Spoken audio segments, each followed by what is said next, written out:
Салям алейкум, Диван подкаст, как всегда, на ваших экранах, несмотря ни на какие условия. Сегодня нет света, но съемка продолжается.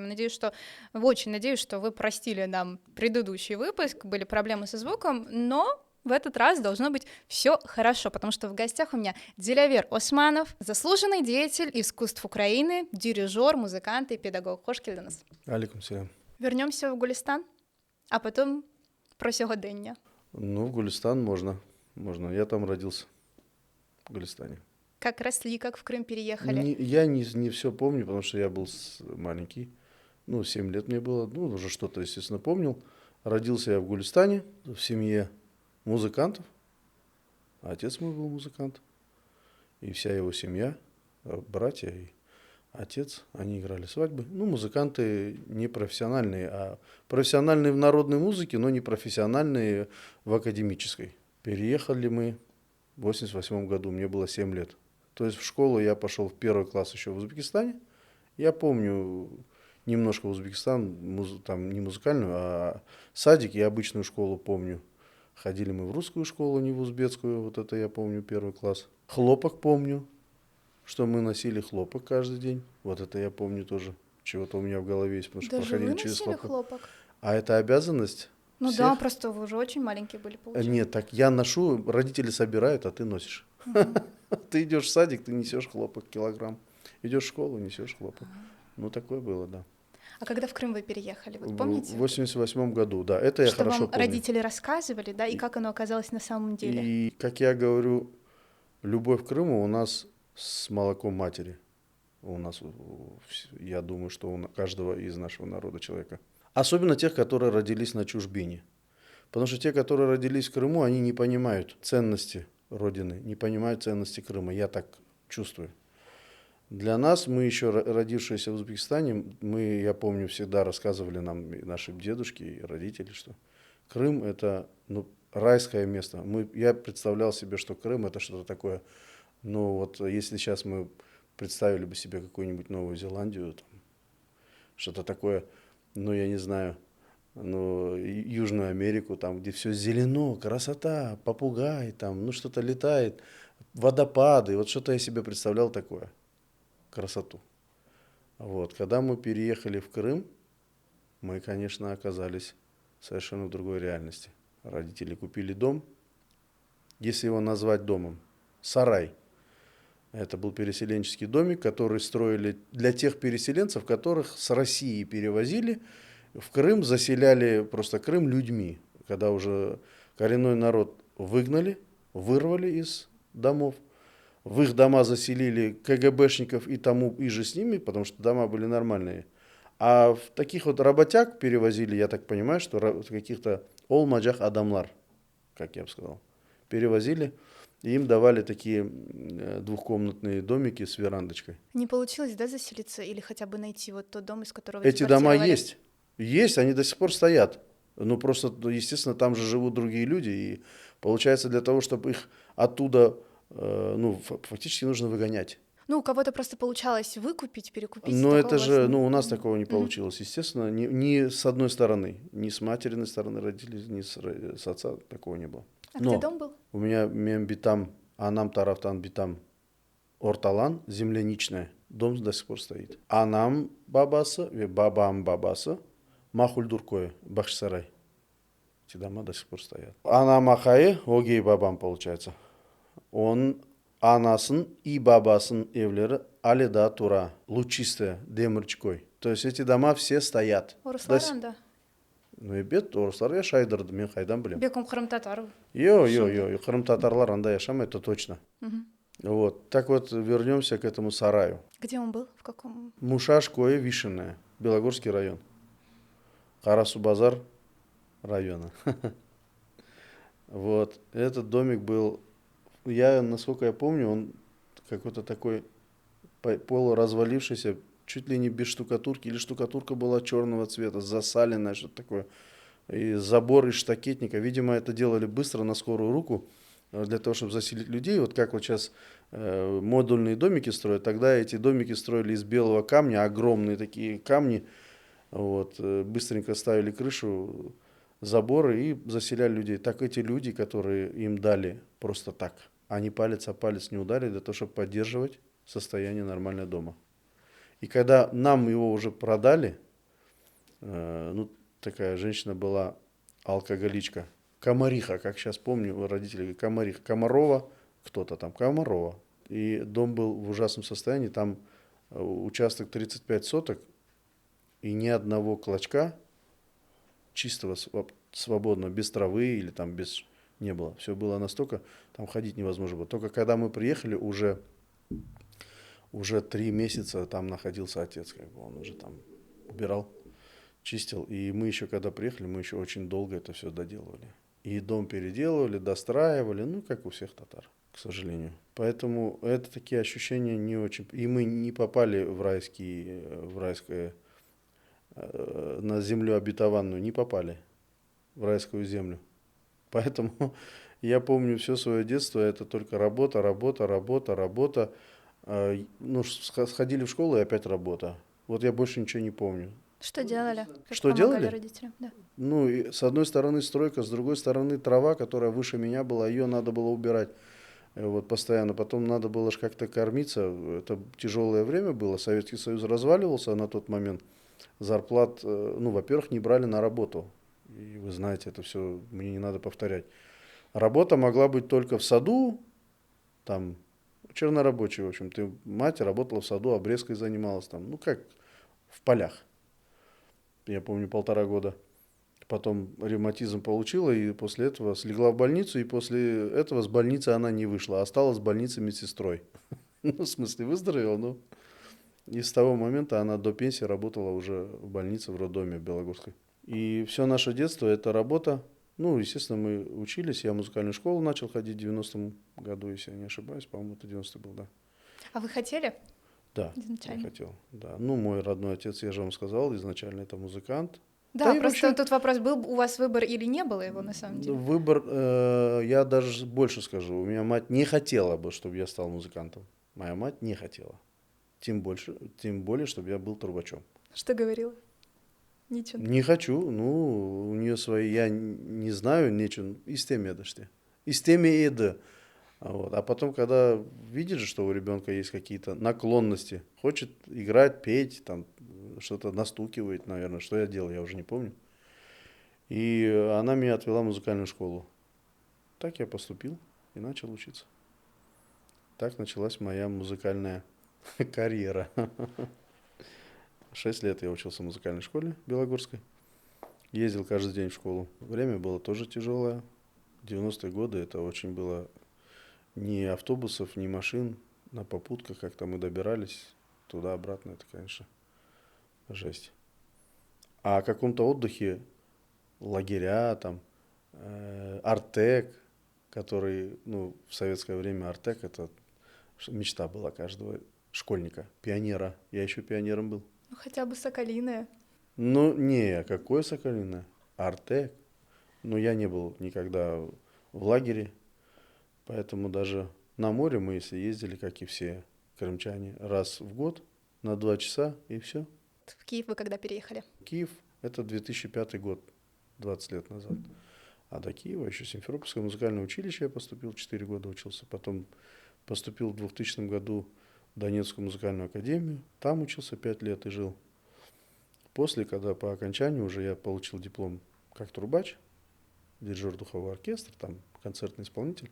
Потом видимо, во мне были склонности к дирижированию, и мой преподаватель, который меня учил дирижированию, то Павел Никитич Кравченко, он сказал, что мне нужно поступать, ехать на дирижера в Москву или в Петербург.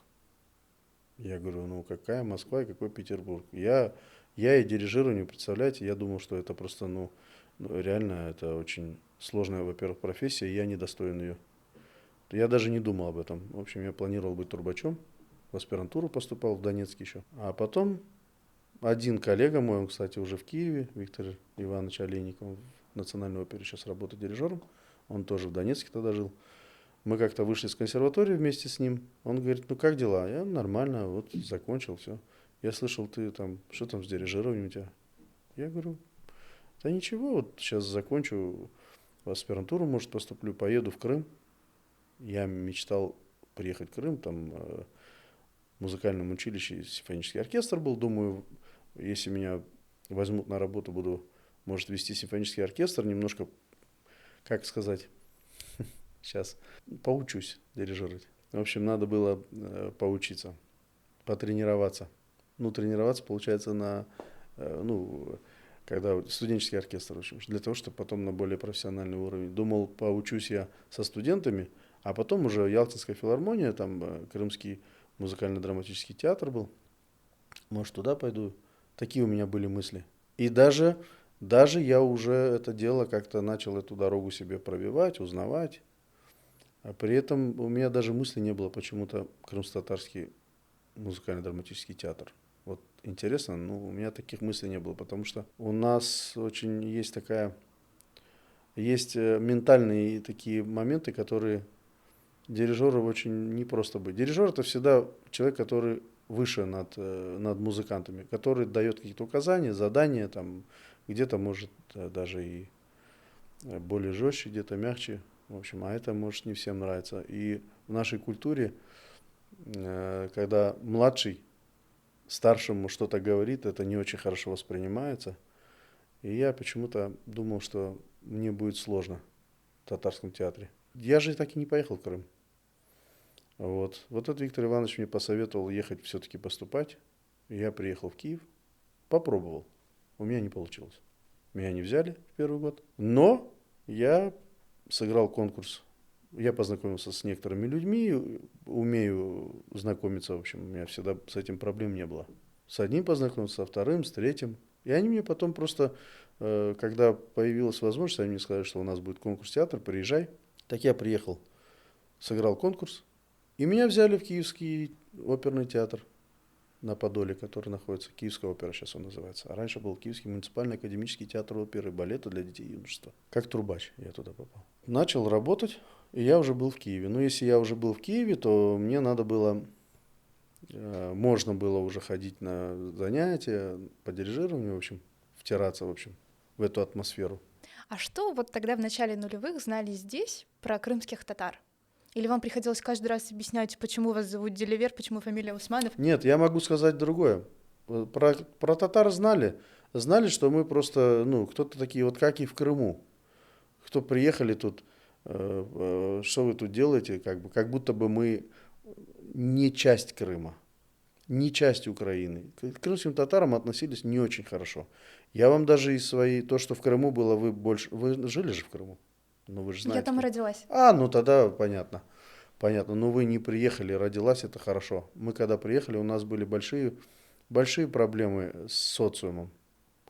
Вот. И в школе постоянно мы дрались, потому что ты крымский татарин, меня постоянно пытался кто-то, я один был в классе. Обязательно пытались тебя где-то ущемить, там, ударить, там, пнуть или тому подобное. И не только меня, понятное дело. В Донецке этого я не ощущал, кстати. В Донецке то, что я крымский татарин, вообще я не ощущал. Но когда я приехал в Киев, сыграл конкурс, и сыграл лучше всех. И меня берут на работу в театр музыкальный, в оперный театр. И были такие разговоры, звонили начальнику, который берет меня на работу, а зачем ты этого татарина берешь, что своих нет? Вот такие разговоры были. Это правда. А тот, который меня взял, концертмейстер группы труп, он говорит, если бы ваши играли лучше, мы взяли бы ваших. Он был лучше, поэтому мы его берем. Какая разница, кто он, татарин или русский, украинец. И он меня взял к себе в группу. И таким образом я попал в Киев. Киев это большой мегаполис, который в Киеве главное не работа. Работу можно найти. В Киеве главное жилье. Вот эта проблема была. И первый, кто мне протянул руку помощи, конечно, это мой друг, брат даже, можно сказать, Усейн Бекиров. Деливерга, а не было тут такого, что, мол, только славянам? Киевде йохидемо? Не думаю. Тут дело в том, что странная история. Тут не поймешь, кто кому этот Киев, кто за него держится, русские, евреи или украинцы, или не поймешь. Потому что тут в Киеве, скажем так, интеллигенция еврейская всегда была. Профессора, и музыканты, про которых, это моя сфера, да? Я думаю, что и в других сферах то же самое. Вот, русских, понятное дело, было много. А украинцы, как бы, это тоже были пришлые для них, для тех, которые коренные киевляне. Что такое украинцы? С Западной Украины приезжают, мало того, у них даже между собой одни западники, типа Тернополь, там, Драгобыч, тут сидят Ивано-Франковск, пришли музыкантами, там, группами занимать. То есть такая клановая какая-то борьба, такая внутренняя. Она не явная, но она была, ощущалась. Поэтому кто-то говорил на русском языке, а кто-то говорил на украинском. Мне, пожалуйста, пару слов про ваш проект «Симфония Крыма», с которым вы уже объездили, можно сказать, почти всю Украину. Да, мы объехали 18 городов.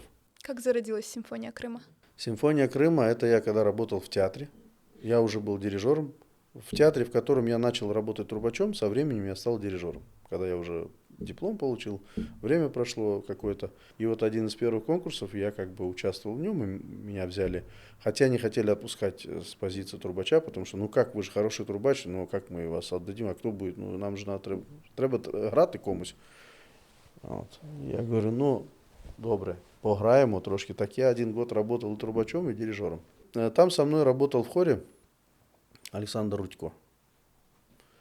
Это, сейчас это называется майстер слова.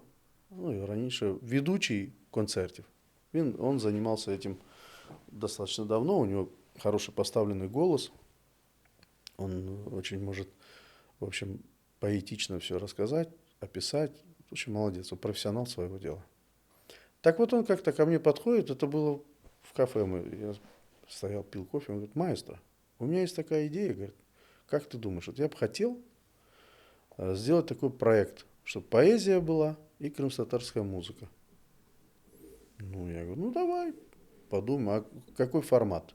Ну, крымско-татарская музыка народная как бы музыканты есть, давай подумаем. А потом он говорит, ну, ты знаешь, вот все-таки более академической бы хотелось бы. Народной, потому что много. Ну, я говорю, академическую тоже можно, конечно, но у нас не так много музыки, не так много композиторов, чтобы можно было взять что-то и взял и сделал. Так не бывает. В общем, этот проект у нас зрел 2 года. Это так достаточно длительный процесс получился. Пока мы искали, я начал переслушивать, пересматривать там в Ютубе то, что находил. Ну, то, что кое-что сам знал, естественно, что есть. И ему отправлял. Даже пытался, я у Сиину говорил, может, ты напишешь музыку под этот проект. Он вроде бы согласился, но так у нас это и не вышло. А потом я вспомнил про композиторку Эльвиру Эмир, которая писала, достал ее. Она взяла трубку, отзвонились, все, поговорили. Я говорю, я бы хотел у вас взять музыку к фильму. Она говорит, ну вы знаете, я права продала же, ну я ж под фильм, я не знаю, можно ли использовать эту музыку. В общем, она не решилась. Просто не решилась дать эту музыку. А там такие небольшие эпизодики, как фильм пишет, там же не целая симфония, да, там 5 минут, 6 минут. Как раз я думал, эпизод какая-то... очень важно, то, что мне Саша сказал. Кримські сонети. Я знайшов, каже, кримські сонети Адама Міцкевича, які він писав в Криму. В перекладе украинского Рыльского, Максима Рыльского. То есть вот под это, не то, что давай сделаем, а вот именно под крымские сонеты. Вот это важно.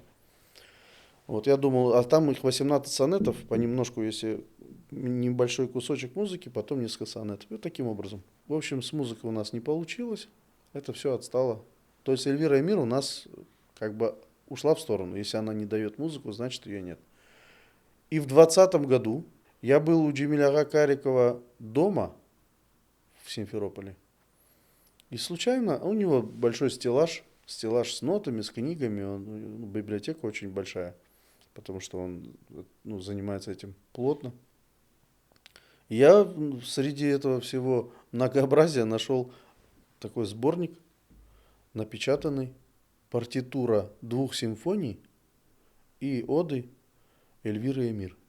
С нотами. Партитура партии для оркестра. Я был в шоке. Я говорю, что это такое, Джемиляга? Ой, это Эльвира Эмир, вот напечатали. Я говорю, я у вас это конфискую. Он говорит, это же мое. Я говорю, ничего страшного, отдам. Мне сейчас это надо. Забрал, привез в Киев. Вот. Саша говорит, слушай, я нашел симфонию Эльвиры Эмир. А я не знал, что у нее есть такие сочинения. Потом начал искать в интернете, нашел музыку. Кармор Неклер, у нее есть крымские визерунки. Вот, это произведение прекрасное тоже для скрипки, но его было мало. А эти симфонии, в общем, мы прослушали мы их, и Саша прослушал, я прослушал, и мы были просто поражены уровнем музыкального материала.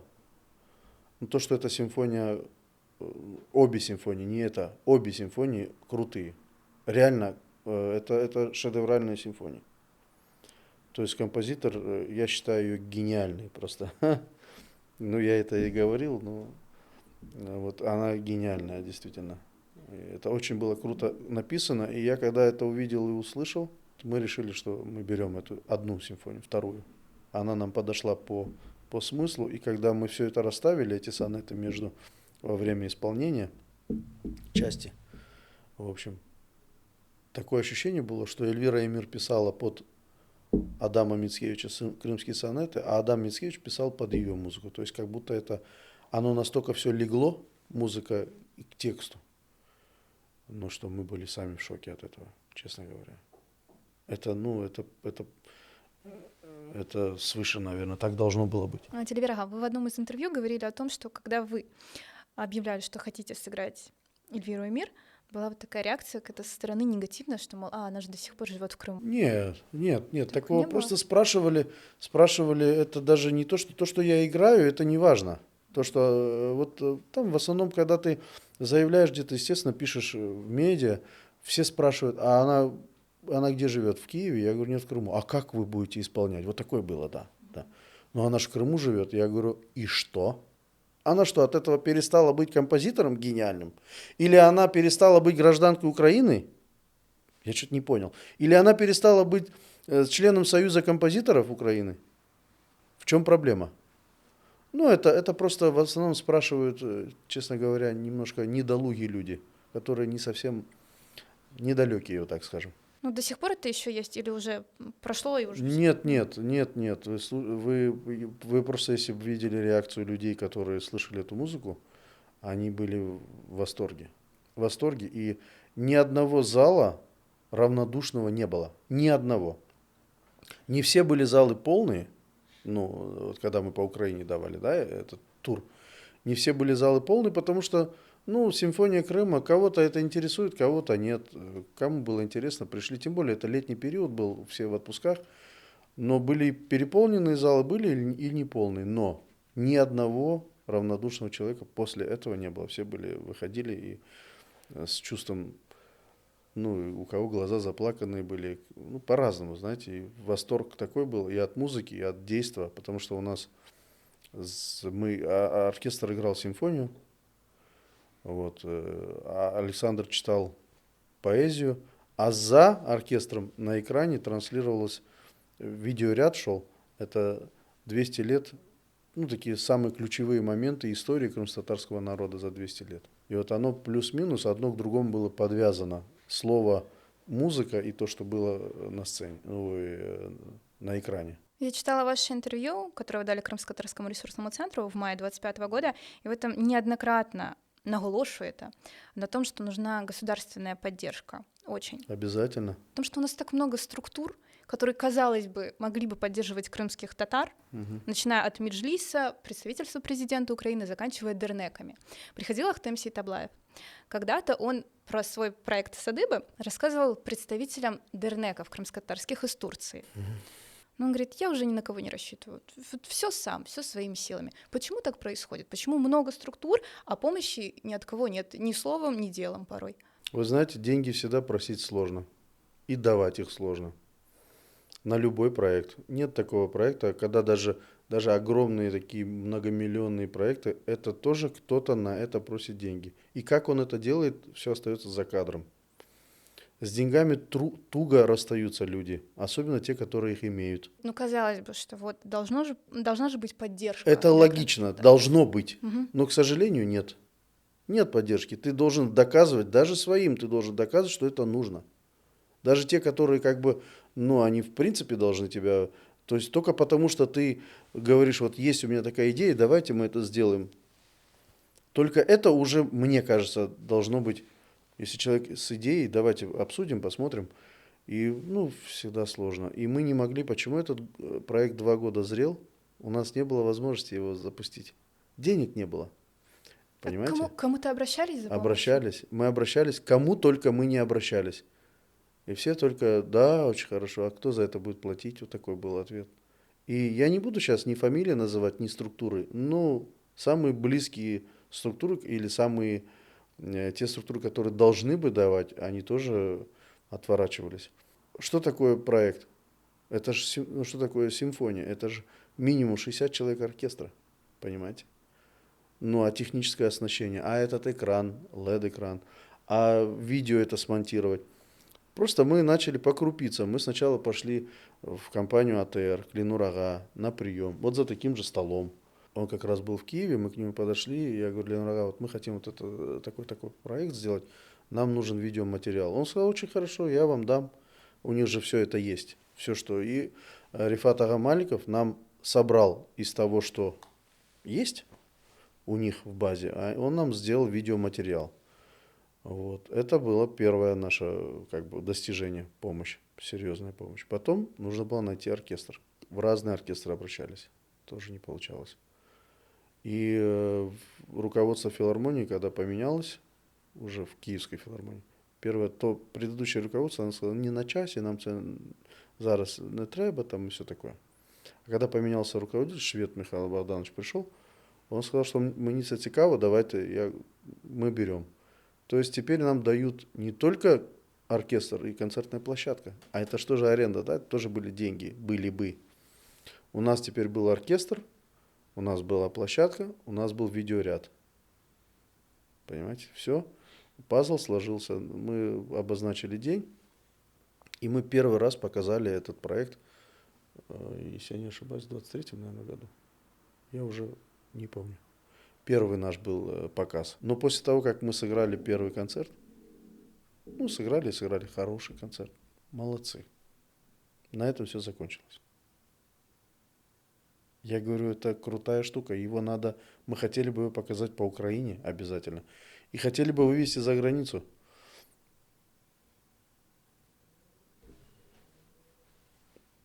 Я же молчу. Вот такая же была реакция. То есть никто не отозвался. Ничего нет. Не сказали, мы договоримся, мы как-то поможем. Нет, вот элементарно, я удивляюсь. Есть крымская платформа, вот уже 4-я крымская платформа. Что может быть лучше, как представить культуру крымско-татарского народа? Да и вообще, чем вот такие проекты.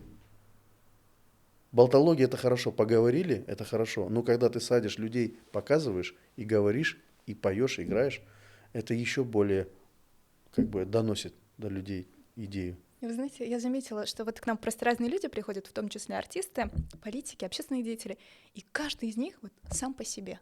Да? Каждый из них сам пробивает себе дорогу. Да. Я не могу сказать, что никто не сказал, мы вам не поможем. Нет. Просто поможем, это вытащил и дал. Позвонил, понимаете, это конкретные действия. А когда действий нет, молчание, это такое, знак согласия, это хорошо. Да, хорошо. А что дальше? Понимаете? Поэтому, когда мы запустили проект уже по Украине, это реально очень крутая штука.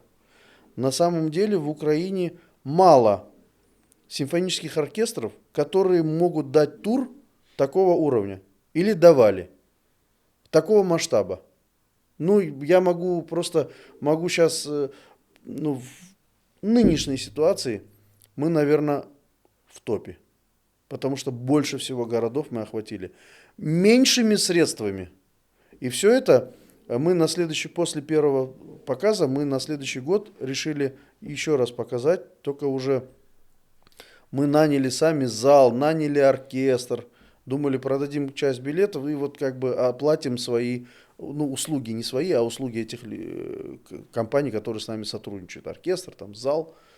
Вот. И буквально если у нас 19 мая должен был быть показ, нам позвонили за 5 дней с Министерства культури, не нам, а філармонію. І сказали, срочно, треба зробити, 80 років роковин депортації, треба зробити, Стефанчук зібрав, треба зробити. І філармонія кинулась, а у них ничего нет, естественно, звонят нам, не могли бы вы нам у нас в филармонии снова показать? А у нас уже билеты продаются, у нас уже промоуция какая-то идет в другом зале, в Кракове 19 числа. Я говорю, ну мы там можем, если вы готовы оплатить оркестр, и как бы если вы на себя берете. И, в общем, по договоренности мы это сделали 18 числа и 19 потом, то есть 2 раза мы повторили. Успели, да, все? Да, успели, только мы второй концерт мы делали за свои деньги. Мы не смогли продать билет, потому что все, которые могли бы прийти 19 все пришли 18 по приглашениям. Все, понимаете? И получилось, мы, ну, к сожалению, не продали нужное количество. Нам надо было тогда, если я не ошибаюсь, то ли 80 тысяч нам надо было, чтобы закрыть.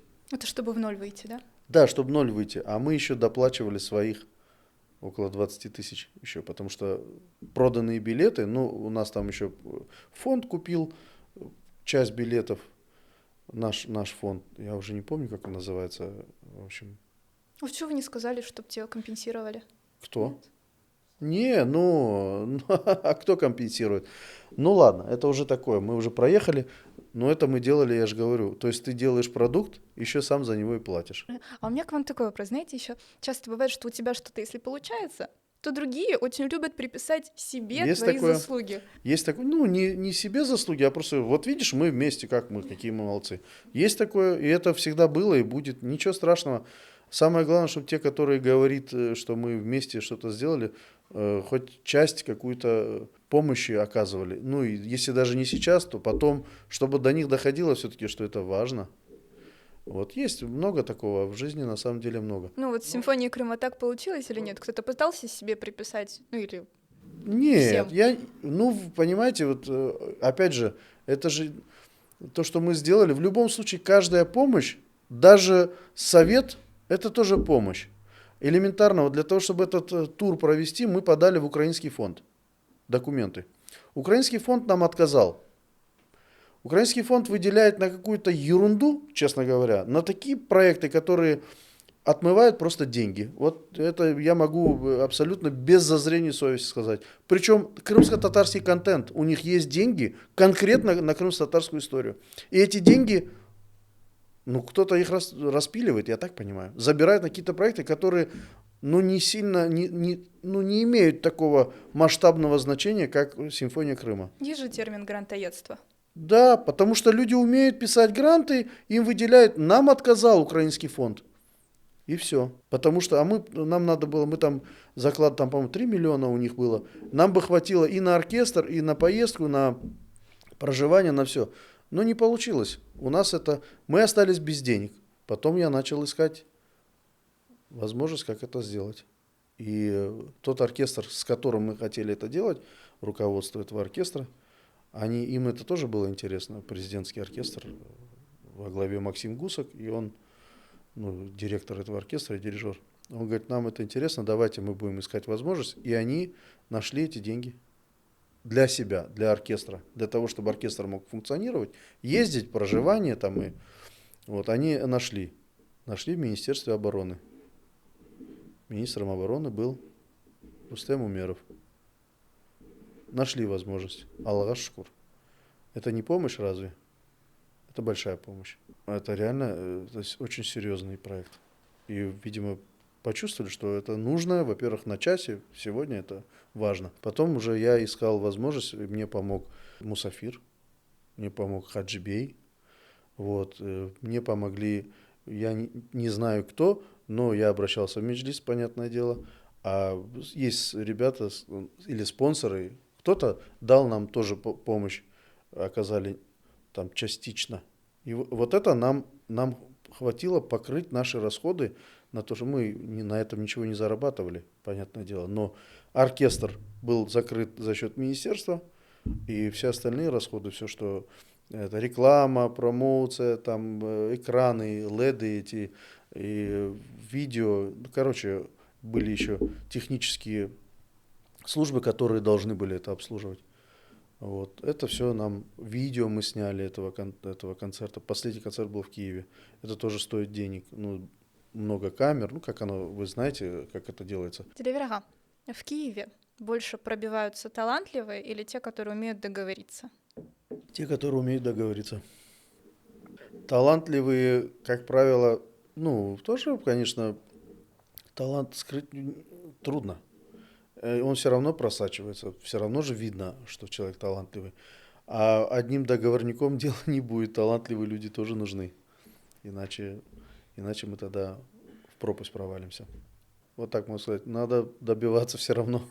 Если хочешь чего-то, нужно делать. Иначе никому просто так ничего не дается.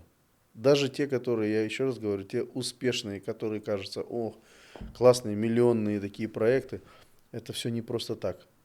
Внешняя сторона и внутренняя, обратная сторона, как правило, люди, которые приходят на эти проекты или на концерт, они не видят, или те же самые, не видят обратную сторону, видят только внешнюю. Ну, так Она и должно всегда быть, красива. в принципе, да. Да. По поводу закона о коренных народах. Если наконец-то его начнут реалізовувати, там є такий пункт, стаття 4, пункт 1. Корінні народи України мають право на дотримання, відродження та розвиток своїх духовних, релігійних та культурних традицій і звичаїв, збереження матеріальної і нематеріальної культурної спадщини. Если он заработает, чего нам ждать? Будут поддерживать ваши проекты? Я сомневаюсь. Дело в том, что это все болтология. Я говорил, что просто поговорить, написать. Нет, ну тут уже не отвертишься, тут на уровне закона. Ну и что? Ну и что? Я вообще боюсь, что у нас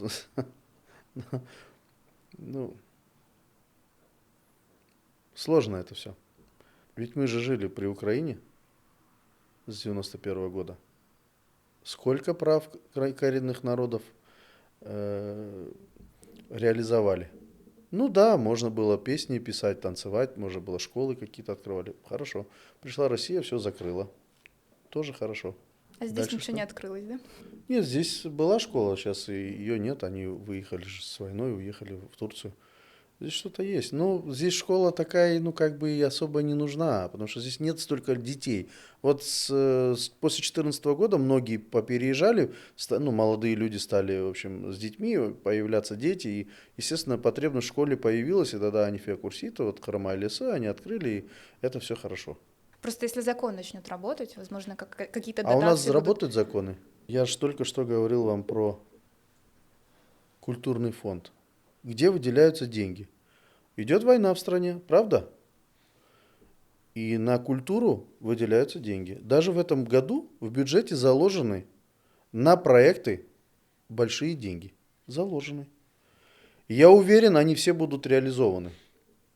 Только я сомневаюсь, что они будут реализованы в полном объеме именно туда, куда хотелось бы или нужно было бы. Вот и все. У нас, к сожалению, вот эти все наши Миндич-гейт и Вагнер-гейт, и это все у нас, и Укрфонд-гейт, и это все продолжается и будет продолжаться, к большому сожалению. Ничего не рассматривается, это мое субъективное мнение, никто не рассматривает, как вам сказать, ценный продукт. Рассматривает, как же можно было бы заработать деньги. Да, можно с этого поиметь? Тогда смысл, зачем? Вот. Я просто знаю, о чем говорю. Я же в этой сфере. Я просто вижу, куда потрачены деньги. Я знаю, что вот этот проект сделан культурный фонд, Украинский культурный фонд. И я понимаю, что это... И туда потрачено большое количество, очень большое. Я не могу понять. Вот на это можно было, и это стоит столько. А когда, скажу просто, образно говоря, выпустить книгу. Выпустить книгу. Это стоит миллионный гривен. Тираж. Что-то, книга и тираж. Это, конечно, стоит, но не стоит 60 человек оркестра. Проживание, поездка. Понимаете? На весы поставьте. То есть сюда нельзя, а туда можно. И выделяются деньги. Это значит, для чего? Для чего-то они делаются. Поэтому директора культурного фонда постоянно меняются. Обратите внимание, они же конвейером постоянно меняются один за другим. Коррупция в Украине никуда не делась. И война никого ничему не научила. И сомневаюсь, что научит. Вот и все. Даже если во время войны зарабатывают. Такие суммы. Мы же сейчас все это наблюдаем, видим и зарабатывают, к сожалению. А люди культуры, вы помните изречение Черчилля, когда ему на стол, когда принесли проект бюджета, и там не было заложено для культуры денег или мало было. Ну почему так мало? Ну у нас же война. А зачем тогда мы воюем, если мы... Понимаете, это очень важно. Есть проекты, действительно, на которые нужно обращать внимание, ну, и должны поддерживать. Это возвращаясь к тому, что должно ли государство поддерживать? Обязательно. Без этого очень сложно сделать. Можно, но очень сложно. И найти таких вот меценатов, которые готовы выложить деньги свои и при этом ничего не заработать. Как правило, люди, которые вкладывают, они хотят заработать. А государство, которое дает, их заработок не в денежном эквиваленте, а вот в пиаре, государственном пиаре, там, обогащении, там, информационное значение, да? Правда же? Вот для чего это делается. Это и есть заработок государства. Он немножко другого уровня. И самое интересное, что все же работает. Все же работает. Проекты же есть. Есть проекты. Да. Только значение этих проектов сделали... Я еще больше скажу.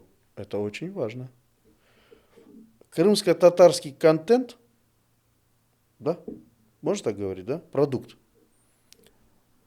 очень мало делают сами крымские татары.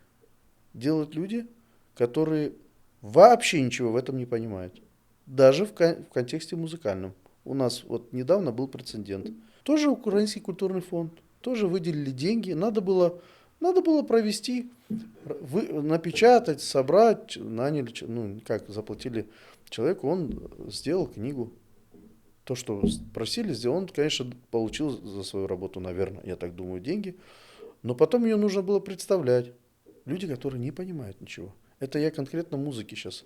А есть живопись, есть то, что касается одежды, да, у нас, вы посмотрите, очень часто в Фейсбуке мелькает там, раз кто-то вытащил какой-то проект, и ты смотришь, и там крымско-татарских фамилий практически нет. А это все деньги. А кто лучше понимает в этом, в крымско-татарской культуре, как не крымский татарин? Это может быть коллаборация с кем-то вместе. Но когда делают сами, я считаю, что это просто на этом пиарятся, ну, как бы, это сейчас модно, не модно, а на этом можно заработать деньги. Вот и делают.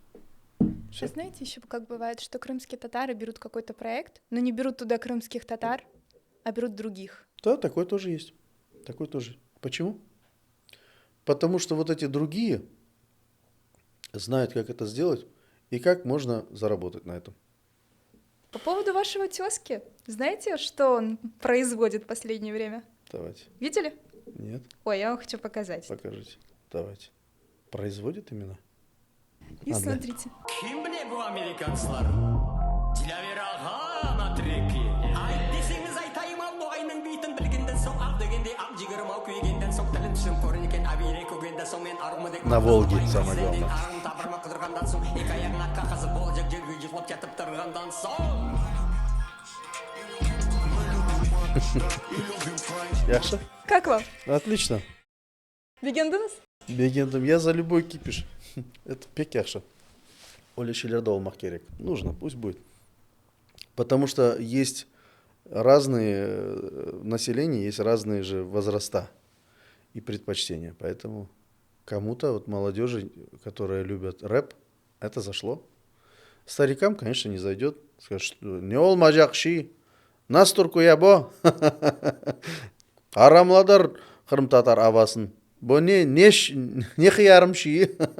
Но Дилявер ага молодец, что вписался в это Ну, все. Дайрага, он творческий человек. Всю жизнь занимался творчеством. Про фотографию. Это же ваше хобби. Да. Расскажите. Ну, фотография. Остается время на хобби? Да, ну, хобби это... Я, к сожалению, не занимаюсь профессиональной фотографией, но очень люблю фотографировать, да. Что любите фотографировать? Да все. И природу люблю, и людей. Просто это такое, знаете, я люблю это дело. Видео, фото. К сожалению, на это мало времени. В этом году, как ни странно, летом у меня была возможность. У меня был просто... Это лето было свободное. И я мог себе позволить. Мы ездили немножко тут по области, выезжали. Очень много красивых мест есть. Советую не смотреть за пределы Украины. В Украине очень много мест красивых. Даже тут, рядом с Киевом, можно далеко не выезжать. Такие есть классные места. И мы поездили с семьей, и выезжали просто и фотографировали. И столько сделал фотографий, что у меня память телефона забилась уже. Ну и на телефон, и на фотоаппарат, понятно. Вы за Nikon или Canon, Sony? У нас Nikon. Nikon, не знаю. Nikon всегда. Canon никогда не было, а Nikon был. Olympus был. Ну, Olympus это такой более простой был у нас. Мыльница еще, я помню, первая. Olympus. Ну, не мыльница, а цифровой имеется в виду. С Японии мне привозили. Вот. А так вот из зеркалки то Nikon. А фотографии на пленку? О, я этим занимался в детстве. Мы делали, я еще застал то время, когда мы пленку проявляли. Прям дома, да, это было? Дома, да. Тогда делали эти всякие плакаты и продавали в школе всяких Рэмбо, Шварценеггера, там, ну такое, знаете, это же конец 80-х, советское время и все. Девушки красивые. Вот, такие типа плакаты делали. И Серёт Ага Раметли был. Он занимался фотографией, фотографировал всякие школьные там мероприятия. А его сын, такие вот, Алим Ага, занимался вот такими вот плакатами. И я ему всегда помогал, мне это нравилось. И мы приходили к нему, закрывали все окна, в темноте проявляли, потом эти фотографии в растворах специальных. Я даже помню, один раз пленку засветил. Мне до сих пор стыдно за это. Какие кадры там Алим были? Ага Мустафаев. А я не помню, просто помню, что я вот такой, ну что, как, да зачем ты открыл? Ну, я помню, что он так возмущался, ничего сказать не может, потому что, ну, уже, к сожалению, так. И до сих пор мне, как-то я помню эту ситуацию, мне неудобно. Просто здесь все фотографы, похоже, собрались. Ну, у вас таких проблем нет, все в цифре. Единственное, что может карта памяти слететь. И то И вся информация, восстанавливали. да. Восстанавливали, смогли. Восстанавливаю. Ну, бывает. А бывает, у меня столько всего полетело, много этих пленок. А выставку не хотите свою сделать, Да фотоработу? нет, это я не до такой степени. У меня сейчас дочка фотографирует, и, кстати, наверное, передалось очень хорошо. Вот фотоаппарат я ей купил новый, она сейчас интересуется этим. Қызыңыз қайда? Мында, да, яш, он дорт яшин, да. Хсмет олса, и хочет быть что-то с режиссированием. И интересно. Что сегодня представляет собой крымско-татарский народ? К сожалению, наш народ сейчас распорошен. Часть в Крыму, часть в Киеве, часть за границей, очень много Турция, и кто-то в Бельгии, кто в Германии, по всему свету разбросана Америка. Вот. И это мне, конечно, больно. Вот это вот представляет собой. И что мне еще больше не нравится, то, что разделились очень сильно мнения, и ну, кто подстроился под ситуацию, которая в Крыму. Я понимаю, с одной стороны, тоже они вынуждены, потому что ты живешь в этих реалиях, и если тебя фактически в 2014 году кинули, а Крым кинули, Украина кинула Крым, это однозначно. Вот ничего не сделали для того, чтобы не дать захватить. Потому что когда начинался захват, то мне друг мой Жанкоя звонил. Я говорю, как дела? Он говорит, походу нас сливают. Я говорю, да не может быть, все будет нормально, не переживай, сейчас там армия, там нас слили. А забрать всегда сложнее, нежели не отдать. Вот так. Это всегда сложнее. Поэтому, к сожалению, люди, которые живут в Крыму, они вынуждены смириться с той реальностью. А многие из них просто не верят, что Украина когда-то вернется в Крым. Просто не верят, что это невозможно. Я им говорю, что это обязательно будет, можете даже не сомневаться. Обязательно, я лично не сомневаюсь. Когда, не могу сказать, но это будет. Вот. А то, что наши все поразъезжались, поразбредались, я бы очень хотел, чтобы в Крыму, наоборот, народ съезжался в Крым, и нас в Крыму должно быть большинство. Тогда Крым будет крымско-татарский. Пока нас не будет 50 и плюс 1%, то мы никогда не будем иметь своего Крыма.